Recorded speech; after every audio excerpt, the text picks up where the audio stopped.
శ్రీ గురుభ్యో నమః. భారతమాతను వసుంధరగా సస్యశ్యామలంగా మారుస్తూ తమ విద్యుక్తి ధర్మంగా ప్రవహించే జీవనదులు, ఆ జీవనదుల యొక్క జన్మస్థలమైన పుణ్యస్థలి హిమాచల్ ప్రదేశ్. ఉత్తరాన జమ్మూ కాశ్మీర్, ఆగ్నేయాన ఉత్తరప్రదేశ్, దక్షిణాన హర్యానా, పడమట పంజాబ్ సరిహద్దు రాష్ట్రాలుగా మరియు తూర్పున టిబెట్టు సరిహద్దు రేఖలు ఉన్నటువంటి ప్రదేశం హిమాచల్ ప్రదేశ్. చీనాబ్, రావి, బియాస్, సట్లెజ్, యమునా నదులు హిమాచల్ ప్రదేశ్ను సస్యశ్యామలంగా చేస్తున్నాయి.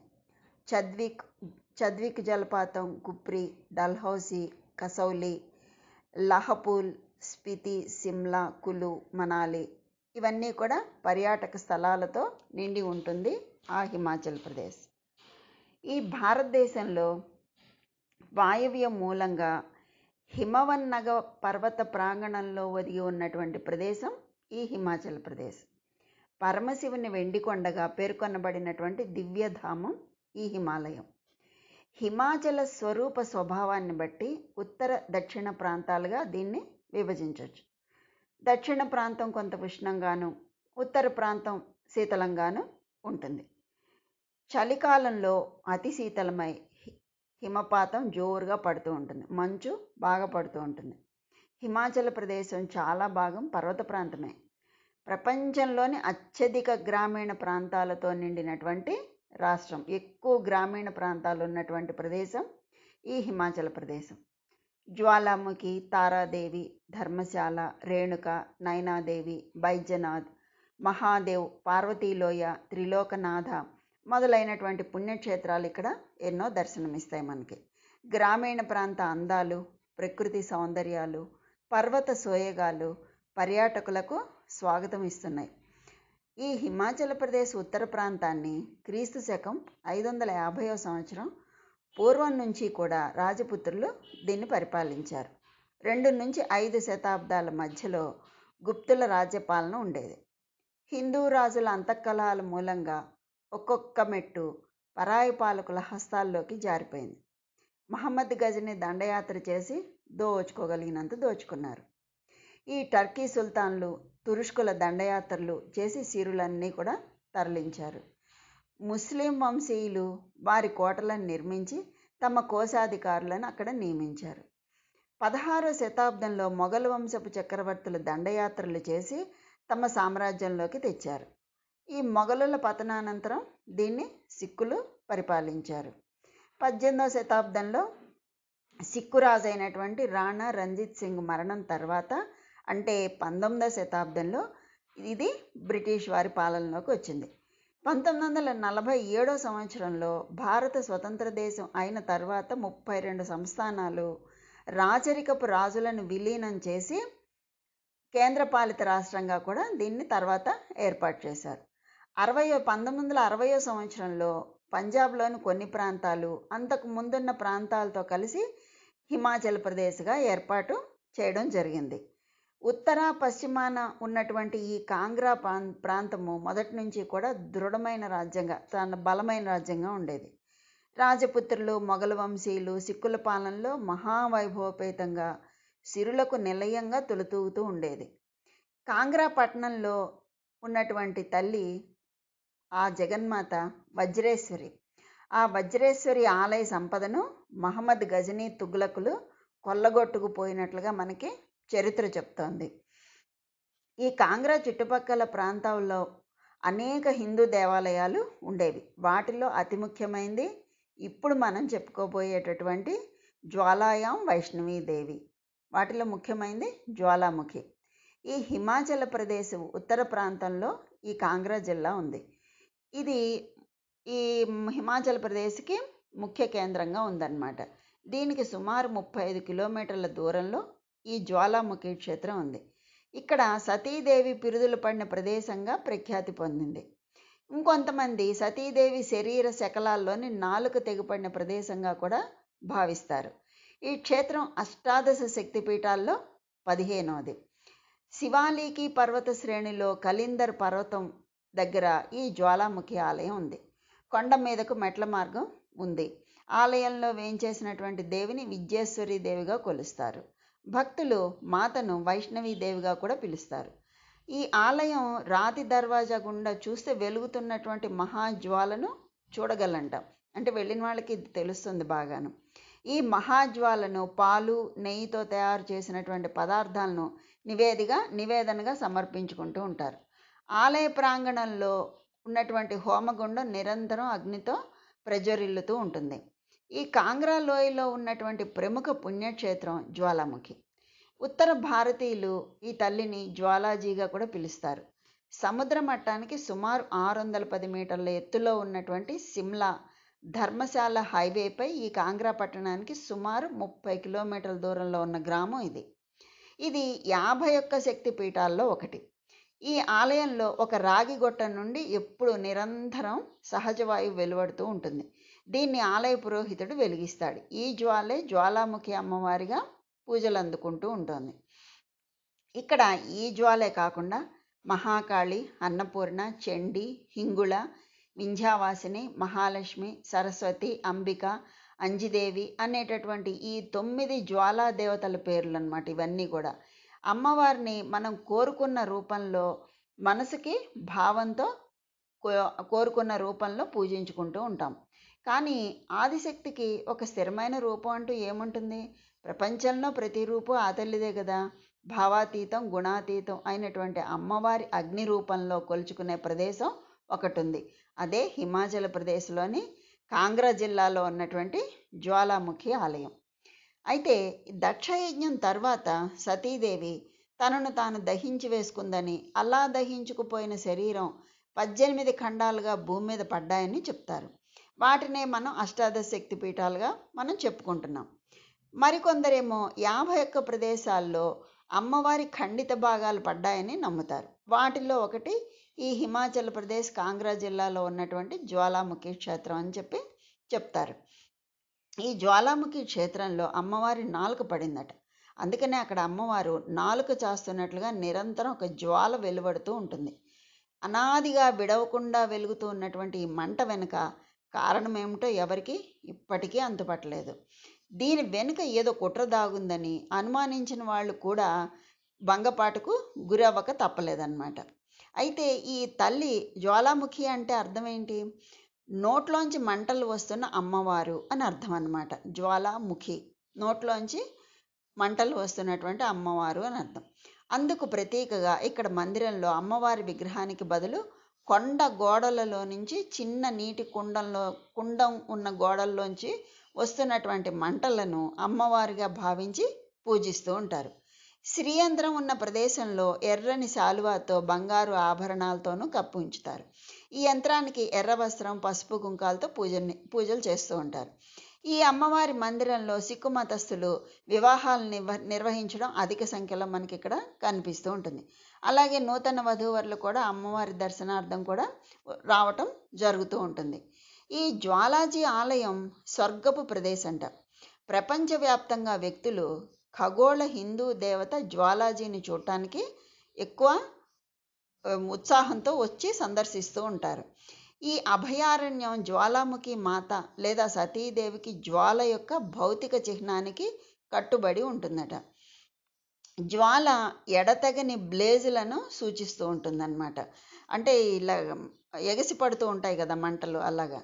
ఈ అభయారణ్యం బేనోగు హిలోస్లోని ముసోరికి పశ్చిమాన ఆనందకరమైన నిర్మాణం లోపల గుర్గా దేవత యొక్క పాత చిహ్నం ఒక రకమైన జ్వాలాజీగా సెట్ చేయబడింది అని కూడా చెప్తూ ఉంటారనమాట. అయితే గోరఖనాథ్ శిష్యులు కొంతమంది తపస్సు చేసుకుంటూ కనిపిస్తూ ఉంటారు ఇక్కడ. మందిర ప్రాంగణంలో ఉన్న గోరఖనాథ్ మఠం దగ్గర కింద రాతి నుండి వస్తున్నటువంటి జ్వాల ఎంతో ఆశ్చర్యాన్ని కలిగిస్తూ ఉంటుంది.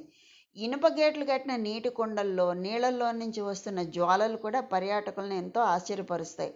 ఇక్కడ అమ్మవారికి భక్తులు పెద్ద పెద్ద పళ్ళాల్లో పళ్ళు, పూలు, పసుపు, కుంకుమ, ఎర్ర వస్త్రంతో పాటు తీపి వంటకాలను కూడా సమర్పిస్తూ ఉంటారు.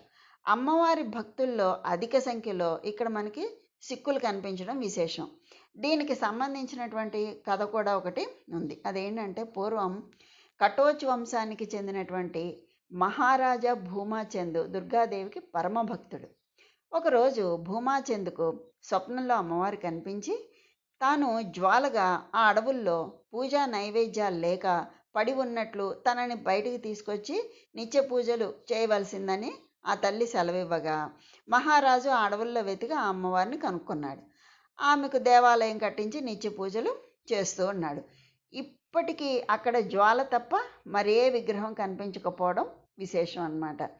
అలాగే సిక్కు మత గురువు అయినటువంటి గురునానక్ ఈ ప్రదేశానికి వచ్చి ప్రశాంతమైన వాతావరణం నచ్చడంతో, అక్కడ ఉన్నటువంటి వాతావరణం నచ్చడంతో తపస్సు చేసుకుంటూ ఉండగా గురునానక్పై శత్రుత్వం పెంచుకున్నటువంటి అక్బరు నానక్ దేవతగా పూజిస్తున్న జ్వాలలను ఆర్పేయాలని చెప్పి ఆ ప్రదేశం మొత్తాన్ని కొన్ని నెలల పాటు నీళ్లతో నింపి ఉంచాట. కొన్ని నెలల తర్వాత కూడా ఆ మంటలు ప్రజ్వలిస్తూ ఉండటాన్ని చూసినటువంటి అక్బరు ఈ గురునానక్ను మహాపురుషుడిగా అంగీకరించి అమ్మవారికి బంగారు ఛత్రిని సమర్పించి అమ్మవారికి క్షమాపణ అడిగి మళ్ళీ తిరిగి ఢిల్లీ వెళ్ళిపోతాడు. ఇంతకీ ఆ జ్వాలలు ఎలా మండుతున్నాయి? ఇన్నాళ్ళు ఎవరు ఛేదించలేకపోయినటువంటి మిస్టరీనే అది.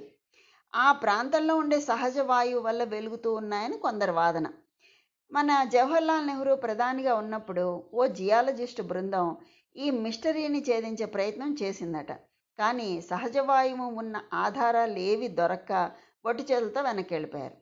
అక్బర్ చక్రవర్తి కూడా ఈ జ్వాలా రహస్యాన్ని కనుగొనే ప్రయత్నం చేశాడని, దానికి ఇనుప మూకుడుతో మూసి ఆక్సిజన్ అందకుండా చేసి ఆరుతుందో లేదో అంటే దానిపైన మూసి పెట్టాడనమాట, ఇనుప రేకులతోనో దేనితోనో. ఆక్సిజన్ అందకపోతే ఆ మంట ఆరిపోతుంది కదా అని.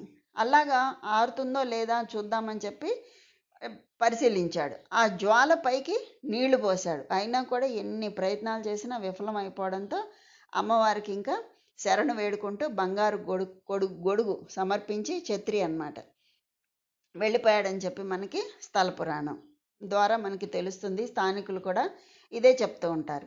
ఈ హిమాలయ పర్వతాలపై ఇంకా ఏం చెప్తూ ఉంటారు ఇక్కడ, హిమాలయ పర్వతాలపై దెయ్యాలు పరిపాలించినప్పుడు మరియు దైవిక జీవులను బాధ పెట్టడం ప్రారంభించినప్పుడు ఈ దుర్గాదేవి జ్వాలాముఖిగా కనిపించిందట. ఆ సమయంలో దైవిక జీవులు కృత్రిమ శక్తిని ప్రేరేపించడానికి ఎంచుకున్నారు.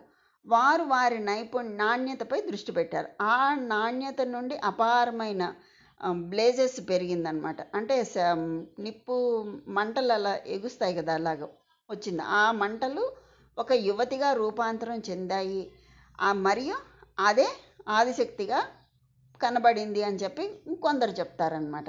ఇట్లా రకరకాలుగా చెబుతూ ఉంటారు. ఏది ఏమైనా అక్కడ మనకి శక్తిపీఠం ఉంది, ఆ తల్లి అక్కడ వెలిసింది, అదే మనకి ప్రామాణికం. అలాగే ఈ ధర్మశాల సిమ్లా రోడ్డు పక్కనే ఉండి ఈ జ్వాలాముఖి ఆలయాన్ని దర్శించుకునేందుకు ఎంతోమంది భక్తులు వస్తూ ఉంటారు. అమ్మవారికి దుర్గా సప్తశతి పారాయణతో 5 దశలుగా పూజలు, హారతి, హోమాలు నిర్వహిస్తారు. ప్రతిరోజు 11 నుంచి 12:30 వరకు మధ్యాహ్నం హారతి కోసం గుడిని మూసేస్తారట. మిగతా సమయం అంటే రాత్రి 8:30 వరకు ఆ మందిరం తెరిచే ఉంటుందట. అలాగే నిత్యం కూడా దుర్గా సప్తశతి పారాయణ నడుమ నిత్యాగ్నిహోత్రంలా వెలుగుతున్నటువంటి అమ్మవారి రూపును దర్శించుకుని పునీతులవుతూ ఉంటారు భక్తులందరూ. ఈ జ్వాలాముఖి అమ్మవారి ముఖ్య క్షేత్రం ఇదే అయినప్పటికీ ఈమె పేరుతో దేశంలోని ఎన్నో చోట్ల ఆలయాలు మనకి జ్వాలాముఖి పేరుతో కనిపిస్తూ ఉంటాయి. అవి కూడా చివరిలో చెప్పుకుందాం. ఉత్తరప్రదేశ్లోని శక్తిసాగర్ ఆలయం, ముక్తినాథ ఆలయం, జ్వాలామయ ఆలయం వీటిలో ప్రముఖమైనవి. అలాగే మనకి ఇటు సైడ్ కూడా ఉన్నాయి, ఆంధ్ర తెలంగాణలో కూడా ఉన్నాయి. వీటిల్లో ప్రముఖమైనవి ఉత్తరాదిలోని చాలా కుటుంబాలు. అంతేకాకుండా ఈ ఉత్తరాదిలో ఉన్నటువంటి అన్ని కుటుంబాల వాళ్ళు ఎక్కువ మంది ఈ జ్వాలాముఖి దేవుని కులదేవతగా కూడా భావించి కొలుచుకుంటూ ఉంటారు. అలాగే ఈ గోరఖనాథ్ ఇక్కడ తపస్సు చేయడం వల్ల ఎన్నో సిద్ధులు పొందినట్లు కూడా శిష్యులు చెప్తారు. అలాగే 815లో మహారాజా రణజిత్ సింగ్ బంగారు గోపురంతో సహా పాలరాతి మందిరాన్ని నిర్మించాట. పెద్ద పెద్ద మంటపాల్లో ఓ పక్క సామూహిక వివాహాలు జరుగుతుంటే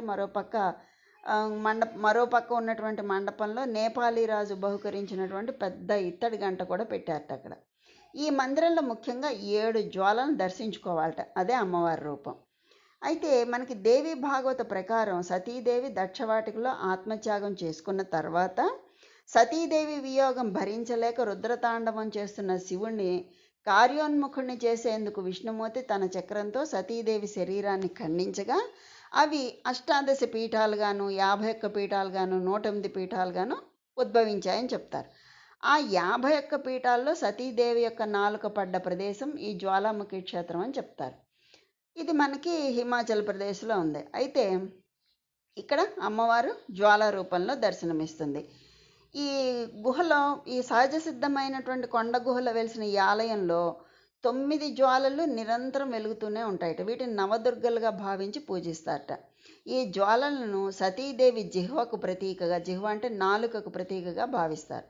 మహాభారతంతో సహా ఎన్నో పురాణేతిహాసాల్లో ఈ జ్వాలాముఖి క్షేత్ర ప్రస్తావన కూడా మనకి కనిపిస్తుంది. ఈ ఆలయం ఎప్పటిది అనేందుకు ఖచ్చితమైన ఆధారాలు ఏవీ లేకపోయినప్పటికీ ఇది కనీసం 1000 ఏళ్లకు పైబడిందేనని చెప్తారు.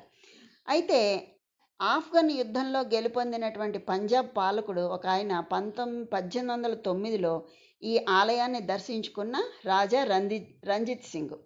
ఈ ఆలయంలో వెండి తాపడం, తలుపులు చేయించడంతో పాటు ఎన్నో కానుకలు చెల్లించినట్లు మనకి ఆధారాలు ఉన్నాయి. అలాగే శాక్తేయ సాంప్రదాయాల ప్రకారం ఈ ఆలయంలో దాదాపు రోజంతా పూజలు జరుగుతూనే ఉంటాయి. ఈ పట్టణానికి చుట్టుపక్కల బ్రిజేశ్వరి ఆలయం, చాముండి ఆలయం, నైనాదేవి ఆలయం ఇలాంటి ఎన్నో పురాతన ఆలయాలు కూడా ప్రసిద్ధి చెందినవి ఎన్నో ఉన్నాయి. భక్తులు అమ్మకు సమర్పించే నివేదనలు హోమగుండానికి సమర్పించడం ఇక్కడ ఆచారంగా వస్తోంది. ఆ నివేదనలు తిరిగి ప్రసాదంగా భక్తులకు పంచుతారు. ఆలయంలోని జ్వాలల చుట్టూ ప్రదర్శనం జరిపి భక్తి శ్రద్ధలతో జ్వాలాముఖిని ఆరాధిస్తారు. ఈ హిమాచల్ ప్రదేశ్లో ఉన్నటువంటి ఈ ఆలయంలో ఎప్పటికీ 6 దీపాలు ఉన్నాయి. ఇప్పుడు మనం చెప్పుకుంటూ వస్తున్నాం. ఈ దీపాలు నూనె లేకుండా నిరంతరం వెలుగుతూనే ఉంటాయి. ఎలాంటి ఇంధన సరఫరా లేకుండా గుడిలో 9 చోట్ల వెలుగుతూనే ఉంటాయి.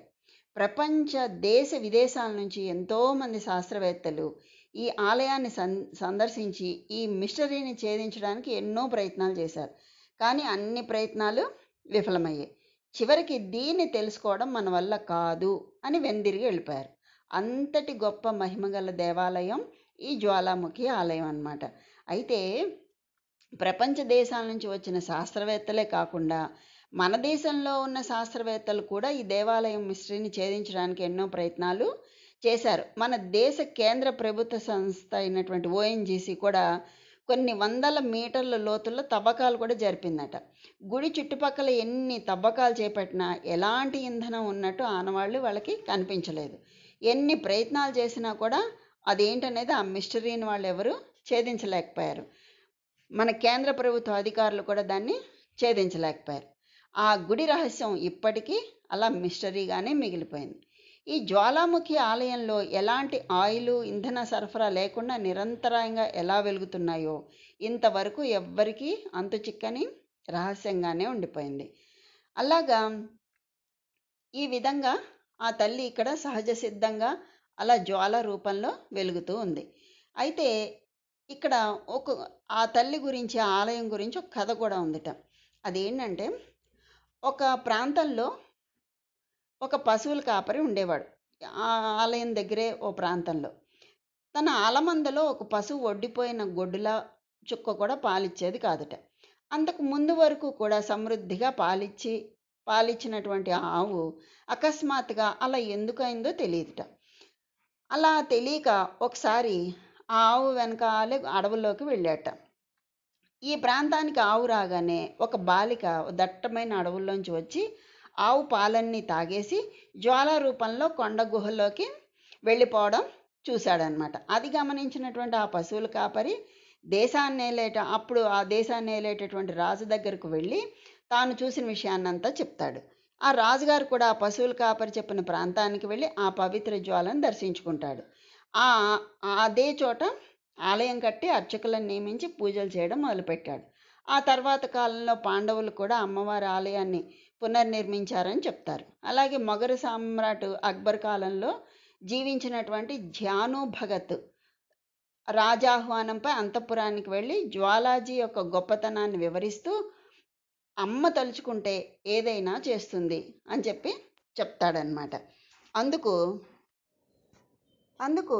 అక్బర్ ఆ సమయంలో తన వద్దే ఉన్నటువంటి గుర్రం తల నరికేశాడు. అంటే ఆయన చెప్పాడు కదా, మొఘల్ సామ్రాట్ అక్బర్ కాలంలో ఉన్నటువంటి ఈ ఝాను భగత్ అనే ఆయన ఈ రాజు ఆహ్వానంపై అంతఃపురానికి వెళ్తాడు.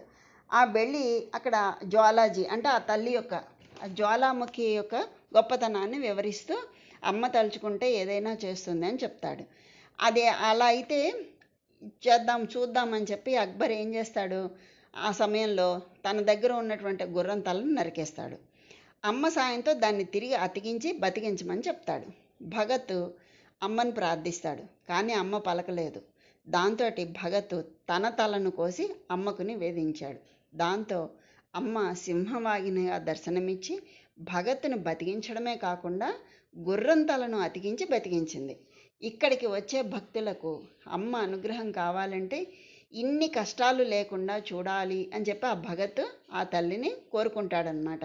అంటే అప్పుడు ఆ తల్లి అంటుంది, తన కోసం ఎవ్వరూ తలలు నరుకోనక్కర్లేదు, తలలు బద్దలు కొట్టుకోను అక్కర్లేదు అని చెప్పి ఆ అమ్మ చెప్తుంది. అంతటి త్యాగానికి బదులుగా కొబ్బరికాయ కొడితే చాలు, అలా చేస్తే వారిని నేను అనుగ్రహిస్తాను అని చెప్పి చెప్తుంది ఆ తల్లి. ఎంత కరుణామయ్యో చూడండి ఆ తల్లి.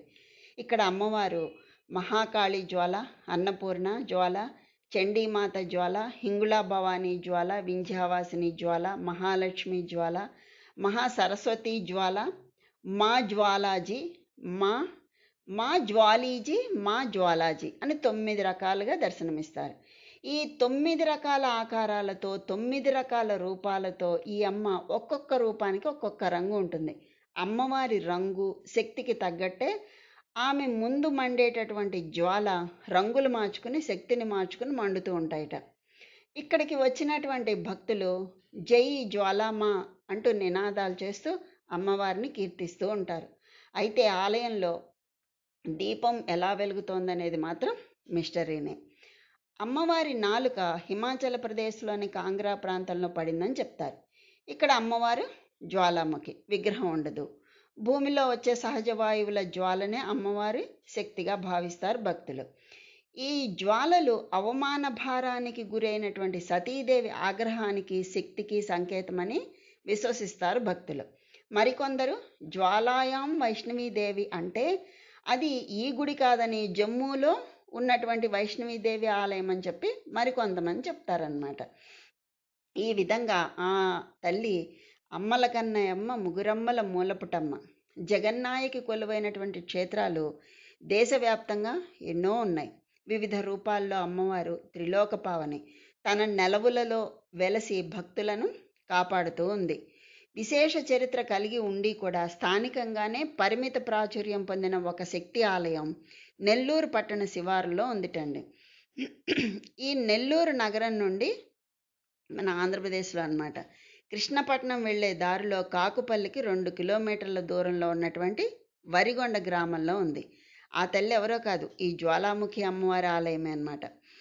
ఈ శాఖోపశాఖలుగా పెరిగినటువంటి పెద్ద వటవృక్షం కింద ఎన్నో మండపాలు, ఉపాలయాలతో అలరారే ఈ ఆలయ చరిత్ర సుమారు 4 శతాబ్దాల నాటిది చెప్తారు.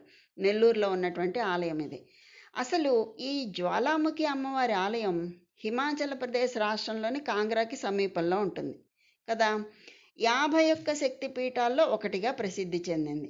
అయితే ఈ క్షేత్రంలో దాక్షాయిని నాలిక పడినట్లు మనకి స్థల పురాణం చెప్తోంది. అర్చామూర్తి ఉండదు. అలాగే 4 శతాబ్దాల కిందట అంటే అక్కడ ఎన్నో సంవత్సరాల క్రితం అంటే నిరంతరాయంగా వెలుగుతున్నటువంటి జ్వాలకి పూజలు చేస్తారు అక్కడ హిమాచల్ ప్రదేశ్లో. ఎంతో సుందర వాతావరణంలో ఉన్నటువంటి ఆ అమ్మవారి ఆలయం మానసిక ప్రశాంతతని కలిగిస్తుంది భక్తులకి. అలాగే 4 శతాబ్దాల కిందట నేటి ప్రకాశం జిల్లా కొత్తపట్నం మండలంలో ఈతముక్కల గ్రామ దేవత ఈ తల్లట.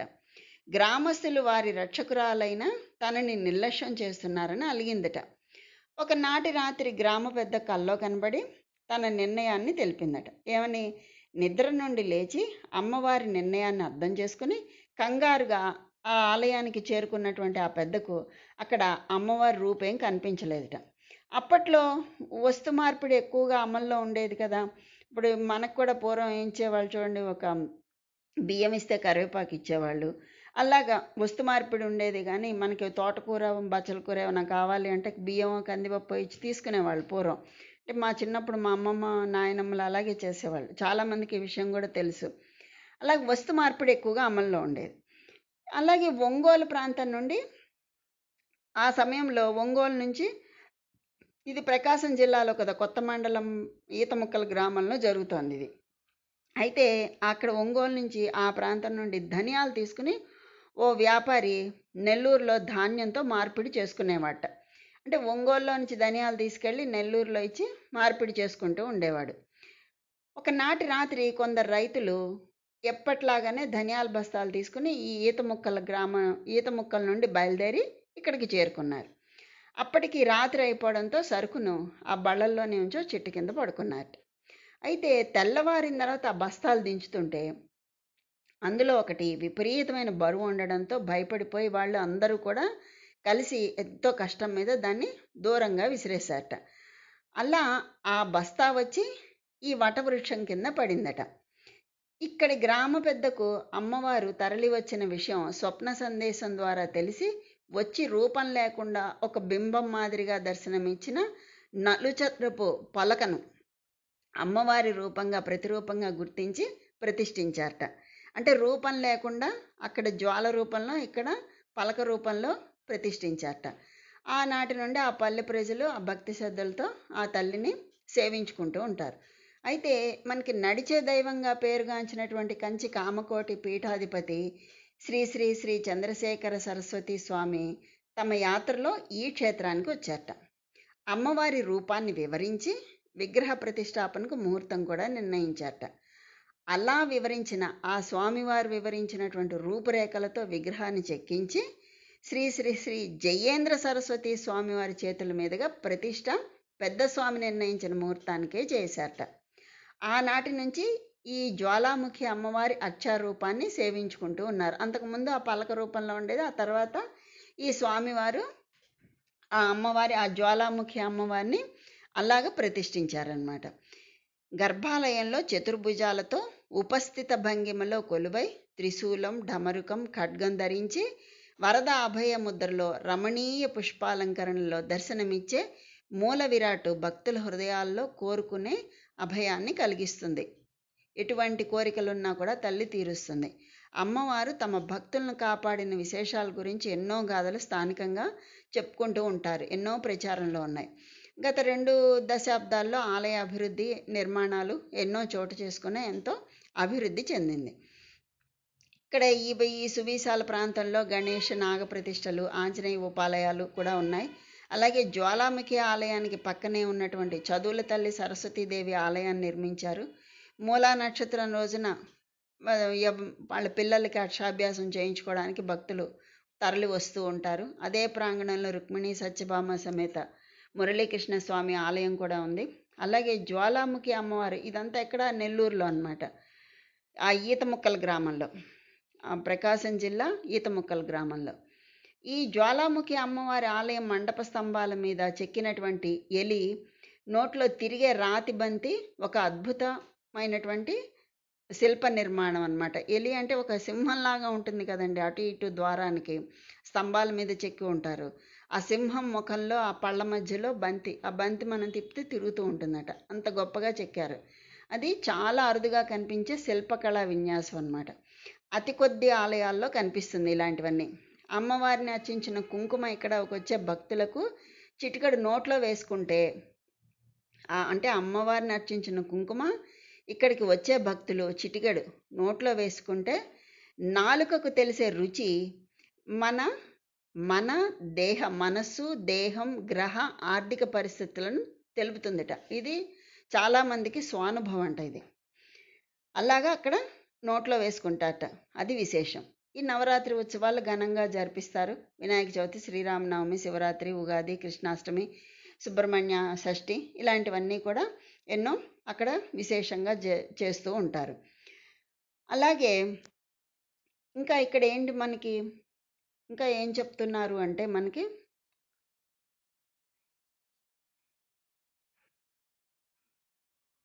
ఇప్పుడు మనం ఈ చెప్పుకున్నటువంటి ఈ ఆలయం ఒంగోలు నెల్లూరు జాతీయ రహదారిపై ఒంగోలుకు 3 కిలోమీటర్ల దూరంలో ఉందన్నమాట. ఈ ఆలయంలో ఆ స్వామి వారి పేరు గురునాథేశ్వర స్వామి. అంటే గురునాథేశ్వర స్వామి సమేత జ్వాలాముఖి అమ్మవారి ఆలయం అన్నమాట. దీనికి ఉన్నటువంటి చారిత్రక కథనం ఏంటంటే, ఒంగోలు రాజులకు వెంకటగిరి రాజులకు మధ్య జరిగిన యుద్ధంలో పెళ్ళూరు సంస్థానానికి ఆంతరంగికుడైన అద్దంకి రామచంద్రయ్య ఒక మహాయజ్ఞాన్ని ప్రారంభిస్తాడు. ఆ సమయంలో పుట్టినటువంటి ఈ శక్తులలో ఒక అమ్మవారు పెళ్ళూరు జ్వాలాముఖి అమ్మవారుగా వెలిసిందని చెప్పి చారిత్రక కథనం, భక్తుల విశ్వాసం. అయితే ఈ ఆలయంలో అమ్మవారు భక్తులకు చతుర్భుజాలతో దర్శనమిస్తుంది. వేద శిల్పశాస్త్రం ప్రకారం ప్రధృతో వరద ముద్రిక అంటే ఎడమ చేయి కిందకి ఉంచిన అమ్మవారు తన పాదాలను ఆశ్రయించమని సూచిస్తుంది. తన చరణయుగ్మే అంటూ అమ్మ పాదాలను పట్టిన వారికి కొంగు బంగారమై నిలుస్తుంది. కుడి చేతిలో శక్తి ఖడ్గం, మిగిలిన 2 చేతులు ఊర్ధ్వముఖంగా ఉండి త్రిశూలం, నాగాస్త్రంతో కూడినటువంటి డమరుకం పట్టి ఉంటుంది. ఇవన్నీ కూడా అద్భుతమైనటువంటి తాత్విక చిహ్నాలు. శివశక్తులు ఒక్కటేనని జగద్గురు ఆదిశంకరాచార్యుల వారు చెప్పినట్లుగా శ్రీచక్రంలోని 4 చక్రాలు 5 శక్తి చక్రాలు కలిపి మొత్తం 9 చక్రాల భైరవ యామళం అనే అర్థాన్ని ఇది స్ఫురిస్తాయన్నమాట. అందుకే అమ్మవారు జ్వాలాస్తంభజనితమైనటువంటి పరమేశ్వరునికి, ఆయనకు మూలమైనటువంటి ఆదిపరాశక్తికి ప్రతీకగా ఇక్కడ పూజలు అందుకుంటోంది. అమ్మ ఎక్కడుంటే తనయులు కూడా అక్కడే ఉండాల్సిందే కదండి. ఇది అమ్మలోని విశ్వమాతృక తత్వానికి నిదర్శనం అన్నమాట. అందుకే ఈ ఆలయంలో మహాగణపతి, కుమారస్వామి వాళ్ళతో పాటు గురునాథేశ్వర స్వామిగా శివయ్య ఇక్కడ వేయించేసి ఉన్నాడు. తాను ఎలాగైతే కుటుంబంతో సహా కొలువు తీరి భక్తులను కరుణిస్తున్నాడో, మీరు కూడా అలాగే సకుటుంబ సపరివారంగా ఎల్లకాలం చల్లగా ఉండాలనే విషయాన్ని అమ్మ మనకి ప్రత్యక్షంగా తెలియచేస్తోంది. అయితే జగన్మాత వెలిస్తే జనసందడికి లోటా చెప్పండి. అందుకే ఆలయం సంవత్సరం పొడుగునా కళకళలాడుతూ ఉంటుంది. ముఖ్యంగా కార్తీక మాసం శరన్నవరాత్రుల సమయంలో అయితే చెప్పనక్కర్లేదు. గ్రామస్తులు సామూహికంగా కలశ పూజలు, కుంకుమ పూజలు చేస్తుంటారు. కొబ్బరికాయలు కొడతారు, పొంగళ్ళు సమర్పిస్తారు, మొక్కుబళ్ళు తీర్చుకుంటారు. ఇలా అమ్మ అనుగ్రహానికి పాత్రులవుతూ ఉంటారు. అమ్మవారికి ప్రతి సంవత్సరం మాఘమాసం శుక్లపక్షంలో 5 రోజుల పాటు వేద పండితుల ఆధ్వర్యంలో శతచండీ యాగం నిర్వహిస్తారు. ఈ సందర్భంగా అమ్మవారికి నిర్వహించే 108 కలశాలతో క్షీరాభిషేకం, 108 తామర పూలతో పుష్పార్చన, శ్రీ విద్య, మహావిద్య పారాయణ మొదలైన భక్తుల ధార్మికానందం కలిగించే కార్యక్రమాలు, భక్తులకు ధార్మికానందం, ఇవన్నీ కూడా మానసిక ఆనందం అన్నీ కలిగిస్తాయి. ఆఖరి రోజున గురునాథేశ్వర స్వామికి, జ్వాలాముఖి అమ్మవార్లకి కళ్యాణం నిర్వహిస్తారు. అమ్మవారి నాలుక పడిన ప్రదేశం హిమాచల్ ప్రదేశ్లో ఉన్నటువంటి కాంగ్రా. అక్కడ అమ్మవారి జ్వాలాముఖి. అంతేకాకుండా ఈ సముద్ర మట్టానికి 5200 అడుగుల ఎత్తులో త్రికూట పర్వతంలో గుహలో వెలిసినటువంటి అమ్మవారు వైష్ణోదేవి. కొంతమంది ఇక్కడ హిమాచల్ ప్రదేశ్లో ఉన్నటువంటి ఈ వైష్ణవి కాదు అదని చెప్తారు. ఆవిడ అక్కడ ఉందన్నమాట త్రికూట పర్వతంలో. ఈ జగన్మాత శ్రీ వైష్ణవిదేవి గుహ లోపల కొలువుదీరి ఉంటుంది.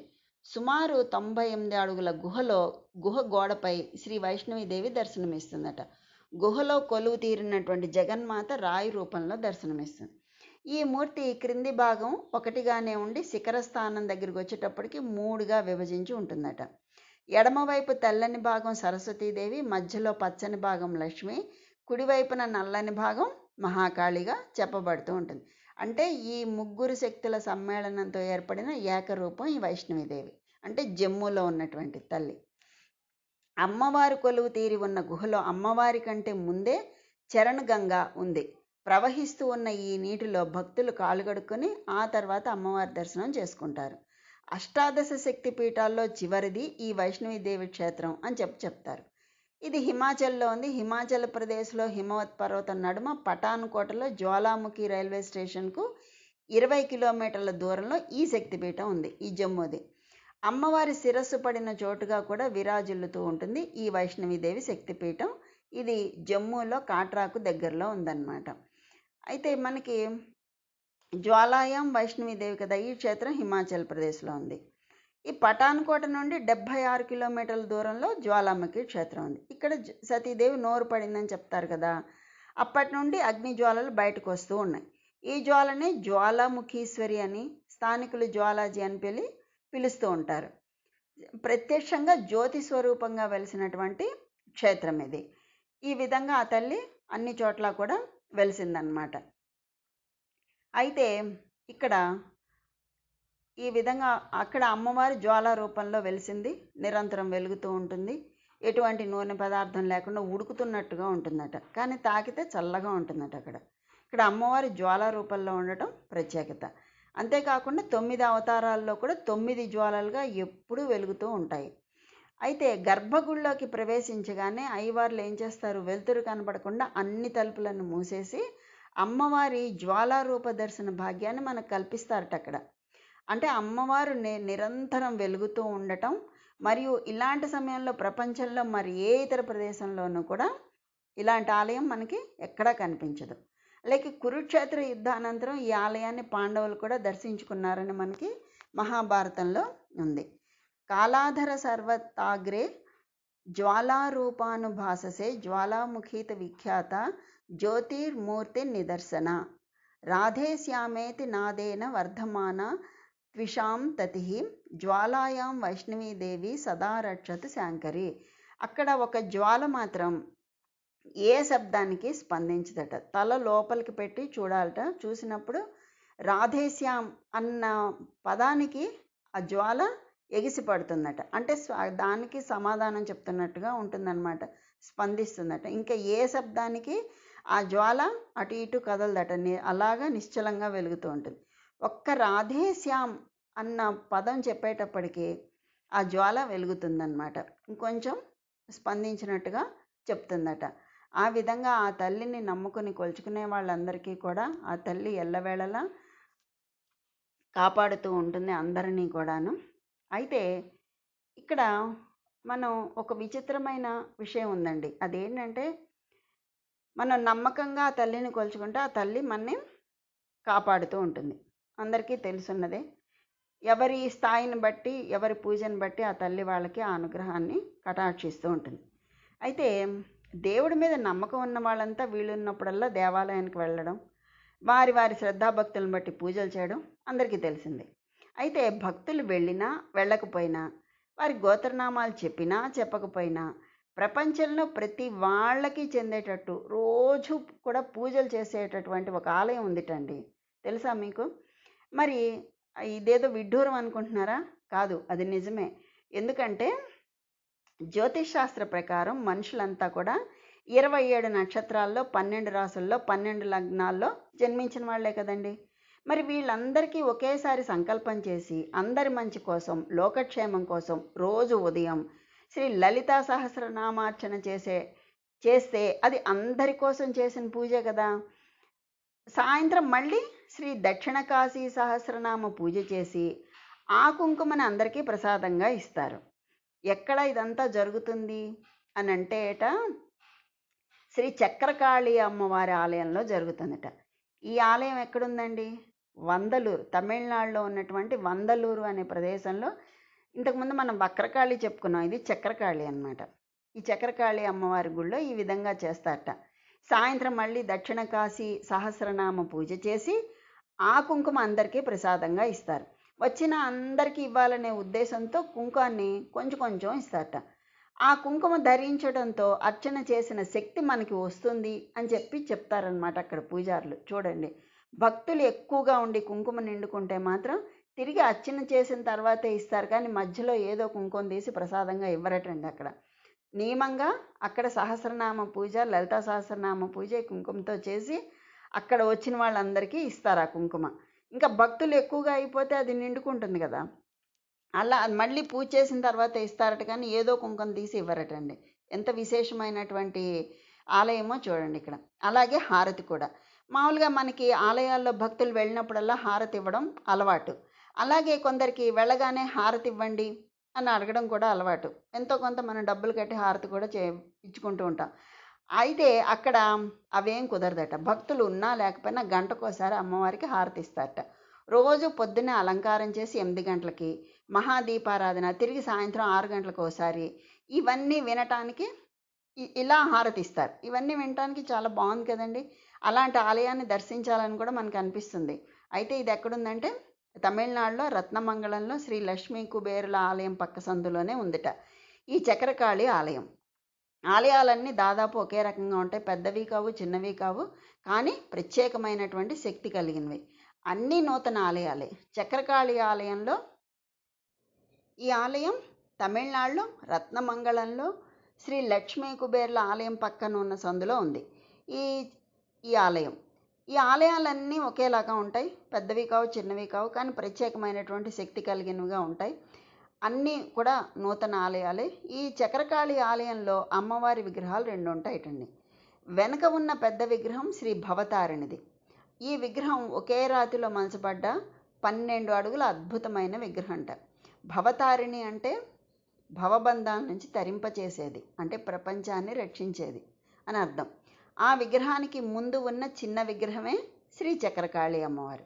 ఈవిడ పంచభూతాలను తన త్రిశూలంతో అదుపులో ఉంచుతుందట. ఇక్కడ 2 మేరులు ఉన్నాయి. ఒకటి శ్రీ లలిత మహామేరు, అన్ని ఆలయాల్లో చూడొచ్చు. రెండవది దక్షిణకాళి మహామేరు అన్నమాట. కేవలం ఇక్కడే ఉందిట అది. ఏది దక్షిణకాళి మహామేరు అన్నది ఈ ఆలయంలోనే ఉంది. ఈ అమ్మ ప్రజలను రక్షించడమే కాకుండా అవసరాలను బట్టి శిక్షిస్తుంది కూడా. అందుకే ఇక్కడ అనుకూల ప్రతికూల శక్తులకు పూజ చేస్తారు. జీవితంలో 2 కావాలి కదండి. దక్షిణకాళి పంచభూతాలను తన త్రిశూలంతో అదుపు చేసి ప్రజలకు ఎప్పుడు ఏమి కావాలో ఇస్తుంది. ప్రపంచంలో మంచిని ఎలా కాపాడుతుందో అలాగే ఒక్కొక్కసారి విపరీతాలను సృష్టించి ప్రకృతిలోని సమతౌల్యాన్ని కూడా కాపాడుతూ ఉంటుందట. అందుకే లలితా మేరు పెద్దది, దక్షిణకాళి మేరు బాగా చిన్నది. అంటే ఈ విగ్రహాలకి కింద వరుసగా మహాగణపతి, మహాలక్ష్మి, మహాకాళి, 2 మేరులు, మహాసరస్వతి, చాముండేశ్వరి, కార్తికేయును వీళ్ళందరూ కూడా పూజలు అందుకుంటూ ఉన్నారు అక్కడ. ఇక్కడ మనకి బాగా నచ్చే విషయం ఇంకోటి ఉందిటండి. అదేంటంటే మన ప్రాంతాల్లో ఆలయాల్లో పూజారులకి దక్షిణ ఇవ్వడం మనకు అలవాటు. పైగా ఇక్కడ అది ఇస్తే వాళ్ళు తీసుకోరట.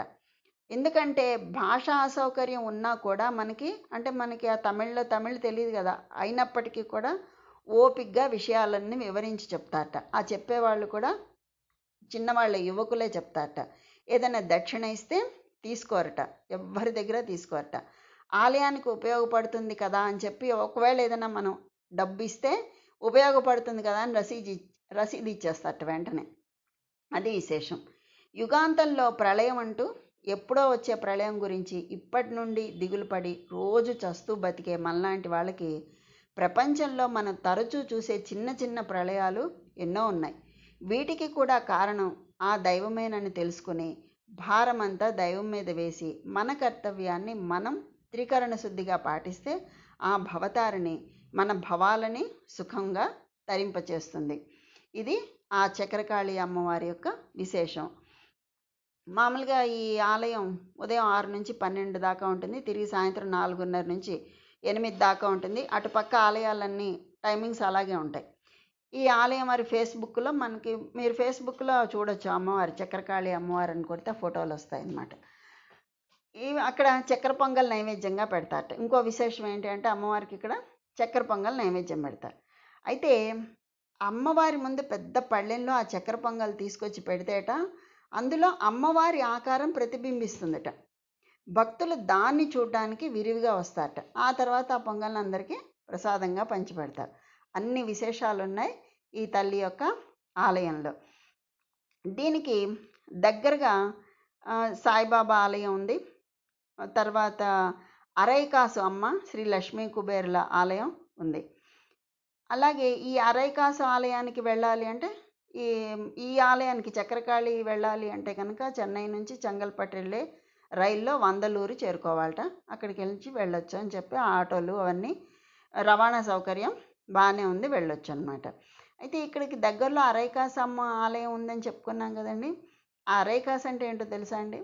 మనకి ఏదైనా ఆపద వచ్చినప్పుడు, కష్టం కలిగినప్పుడు దేవుడి మీద భక్తి ఎక్కువైపోయి అనేక విధాల ఆ భగవంతుడికి మన బాధలు చెప్పడానికి ప్రయత్నిస్తాం కదా. మరి మీదే వస్తువైనా పోయిందనుకోండి, ఎంత వెతికినా దొరకలేదు. అప్పుడు కూడా మీరు రోజు ప్రార్థించే దేవుడినే ప్రార్థిస్తారు. భగవంతుడా ఇది పోయింది, తొందరగా దొరికేటట్టు చేయనాయన అని దండం పెట్టుకుంటాం కదా. కానీ ఈ తమిళ దేశంలో అరైకాసు అమ్మన్ అని ఒక దేవత ఉందిటండి. ఈవిడ భక్తులు పోగొట్టుకున్న విలువైన వస్తువులు, పత్రాలు ఇవన్నీ కూడా తిరిగి పొందేటట్లు చేస్తుందట ఈ తల్లి. తమ విలువైన వస్తువులను పోగొట్టుకుని ఎంత వెతికినా దొరకని ఈ భక్తులు ఈ తల్లిని ప్రార్థిస్తారట. ఈ అమ్మవారి ఆలయం కూడా తమిళనాడు రాష్ట్రంలో రత్నమంగళంలోనే ఉంది. ఈవిడ పేరే విచిత్రంగా ఉంది కదా, అరైకాస్ అమ్మన్ అంటే సగం నాణెం తల్లి, అరకాస్ అన్నమాట. ఆ పేరేమిటనుకుంటున్నారు కదా. అయితే ఏంటంటే దానికి కారణం ఎప్పటి నుంచో మనకి అమ్మవారిని పూజించడం అలవాటు. ఈ పుదుకోట దగ్గర ఉన్నటువంటి గోకర్ణంలో ప్రగడాంబాల్ అనే అమ్మవారు కొలువు తీరి పూజలు అందుకుంటూ ఉంది. ఒకసారి విజయనగరాన్ని పాలిస్తున్నటువంటి రాజు ఒక ముఖ్యమైనటువంటి పత్రాన్ని పోగొట్టుకున్నట్ట. ఎంత వెతికినా దొరకలేదు. ఆయన ప్రగడాంబాల్ని ప్రార్థించాడు. అంటే గోకర్ణంలో ఆ తల్లి ఉంది కదా, ప్రార్థించాడు. ప్రార్థిస్తే ఆ పత్రం దొరికింది. సంతోషించినటువంటి రాజు అమ్మవారికి కృతజ్ఞతగా ఆవిడ రూపాన్ని అరకాసు విలువ ఉన్న నాణెం మీద ఒక పక్క ముద్రింపచేసి వాటిని తన రాజ్యంలో వారికి పండుగలు ఉత్సవాల సమయంలో పంచిపెట్టేవాట. ఆ రోజుల్లో అరకాసు నాణాలు అర్ధవృత్తాకారంలో ఉండేవిట. అందుకే అప్పటి నుంచి ఆ తల్లి పేరు అరైకాసు అమ్మగా మారిపోయిందనమాట. ఈ ప్రజల్లో కూడా అమ్మవారి పట్ల విశ్వాసం పెరిగి తమ దగ్గర పోయినటువంటి వస్తువుల గురించి అమ్మవారికి నివేదించడం పెరిగిపోయింది. ఆ అమ్మవారు పోయిన వస్తువులు తిరిగి దొరికేటట్లు చేసేటటువంటి చల్లని తల్లిగా పేరు పొందింది అక్కడ తల్లి. అలాగే తమిళనాడు రత్నమంగళంలో లక్ష్మీ కుబేర ఆలయం ఉంది. ఇక్కడికి ప్రతి సంవత్సరం కళ్యాణోత్సవాలు అవి జరుగుతూ ఉంటాయి. ఒకసారి ఉత్సవ సమయంలో విలువైనటువంటి లక్ష్మీదేవి ఆభరణం ఒకటి కనిపించలేదుట. ఈ రత్నమంగళంలో లక్ష్మీ కుబేర ఆలయం ఉందని చెప్పుకున్నాం కదా, అక్కడ కుబేరుడికి ప్రతి సంవత్సరం కళ్యాణం చేస్తారు. ఒకసారి ఆ ఉత్సవ సమయంలో ఎంతో విలువైనటువంటి లక్ష్మీదేవి ఆభరణం ఒకటి కనిపించలేదుట. ఎంత వెతికినా ఎన్ని ప్రయత్నాలు చేసినా లాభం లేకపోయింది. ఆ ఆలయంలో మేనేజింగ్ ట్రస్టీ అరైకాసు అమ్మవారిని ప్రార్థించి ఆ ఆభరణం దొరికితే అరైకాసు అమ్మకి అక్కడ ఆలయం నిర్మిస్తానని మొక్కుకున్నట్ట. ఆశ్చర్యంగా ఆ ఆభరణం లక్ష్మీ కుబేర ఆలయంలోనే దొరికిందట. ఈ ట్రస్టీ వారు కుబేర ఆలయం సమీపంలోనే ఈ అరైకాసు అమ్మకి ఆలయం నిర్మించారట. అది రత్నమంగళంలో ఆలయం. ఈ విజయనగర రాజు ప్రార్థించినటువంటి అమ్మ అక్కడ తల్లి, గోకర్ణంలో ఉన్నటువంటి ప్రగడాంబాల్. అలాగా ఇక్కడ కూడా ఆ తల్లిని ప్రతిష్ఠించారన్నమాట. ప్రస్తుతం అరైకాసు అమ్మ పీఠం తమిళనాడులోనే కాకుండా ఇతర ప్రాంతాల్లో కూడా ప్రసిద్ధి పొందిందట. భక్తులు తాము పోగొట్టుకున్న వస్తువులు తిరిగి పొందాక అమ్మకి కృతజ్ఞతలు తెలపటానికి ఈ అమ్మ దర్శనానికి వస్తారట. వివాహాలు, పిల్లలు, కుటుంబ సభ్యుల్లో ఎవరైనా తప్పిపోయినా కూడా వాళ్ళ ఆచూకీ కోసం, ఆస్తులు, దూరమైన కుటుంబ సభ్యులు తిరిగి కలవడానికి ఇలా ఎన్నో కోరికలు అమ్మవారికి విన్నవించుకుని ఎంతోమంది ఫలితాన్ని పొందుతున్నారు. అలాగే ఈ తల్లికి మంగళ, శుక్ర, ఆదివారాల్లో, పౌర్ణమి, అమావాస్యల్లో ఈ దేవతని పూజిస్తే కోరిన కోరిక తప్పక తీరుతుందని నమ్మకం. ఈ అమ్మవారి ఈ రోజుల్లో అమ్మవారి దగ్గర ఉన్న ఏం చేయాలట, ఈ మంగళ, శుక్ర, ఆది, పౌర్ణమి, అమావాస్య ఈ రోజుల్లో అమ్మవారి దగ్గర 108 పత్రాలు ఉంటాయట. అందులో నుంచి భక్తులు ఒక దాన్ని తీసుకోవటానికి అనుమతిస్తారు. ఏదైనా ఒకటి తీసుకోవాలి. ఆ కాగితంలో ఉన్న సూచన ప్రకారం వాళ్ళ కోరిక నెరవేరుతుందని భక్తుల నమ్మకం. దీనినే దేవప్రశ్న అని కూడా అంటారు. అలాగే ఈ ఆలయంలో ప్రవేశించగానే ఎడమవైపు విఘ్నాలు నివారించే వినాయకుడు, కుడివైపు క్షేత్రపాలకుడు కరుప్పన్ల దర్శనం కూడా చేసుకోవచ్చు. పెద్ద హాల్లో చుట్టూ అమ్మవారి విగ్రహాలు ప్రతిష్ఠింపబడి పూజలు అందుకుంటున్నాయి. ఇవి భారతదేశంలో వివిధ ప్రాంతాల్లో పూజలు అందుకుంటున్న కంచి కామాక్షి, కాశీ విశాలాక్షి వగైరా కలిపి మొత్తం 107 దేవతామూర్తుల విగ్రహాలు ఉన్నాయట ఆలయంలో. ఆలయం మధ్యలో చిన్న గర్భగుడిలో అరైకాసు అమ్మ ప్రసన్న వదనంతో భక్తుల కోరికలు ఎప్పుడూ తీరుస్తాను అని అభయం ఇస్తున్నదా అన్నట్లు చిరునవ్వుతో దర్శనమిస్తూ ఉంటుందట తల్లి. ఆ తల్లి గురించి చెప్పుకోవాలే కానీ మనకి రోజులు, మన లైఫ్ సరిపోదు, జీవితం సరిపోదు. ఈ విధంగా అంత గొప్ప తల్లి ఆ జగన్మాత. ఏ రూపంలో వెలిసినా, ఏ రకంగా ఉన్నా కూడా, జ్వాలా రూపంలో ఉండనివ్వండి, అరైకాసు అవనండి, కామాఖ్య అవనండి, ఏ రూపంలో ఉన్నా కూడా ఆ తల్లి భక్తులను అనుగ్రహిస్తూనే ఉంటుంది. వాళ్ళ వాళ్ళ కోరికలను బట్టి, వాళ్ళ వాళ్ళ ఫలితాలను బట్టి ఆ తల్లి అనుగ్రహాన్ని అందరికీ కటాక్షిస్తూనే ఉంటుంది. కనుక ఇన్ని రూపాలలో ఉన్నటువంటి ఆ జగన్మాత అనుగ్రహం అందరికీ కలగాలని కోరుకుంటూ స్వస్తి.